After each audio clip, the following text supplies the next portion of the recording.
সম্রাট আকবর জন্ম নেন 1542 সালে। বাবা ছিলেন হুমায়ুন, আর ঠাকুরদা ছিলেন বাবর, মুঘল সাম্রাজ্যের প্রতিষ্ঠাতা।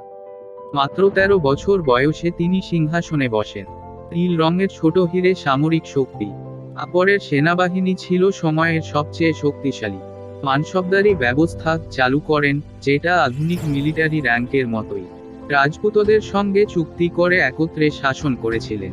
নীল রঙের ছোট হিরে ধর্মীয় সহনশীলতা। আকবর ছিলেন বহু ধর্মে বিশ্বাসী শাসক।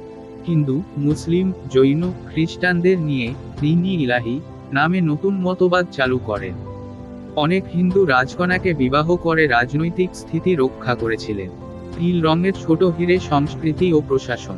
ফতেপুর সিক্রি গড়েন, আজও এটি একটি ঐতিহাসিক শহর। বাংলা সহ ভারতের বিভিন্ন অঞ্চলে নতুন প্রশাসনিক বিভাজন চালু করেন। শিল্প, সাহিত্য, সঙ্গীত সবকিছুতেই তিনি উৎসাহ দিতেন।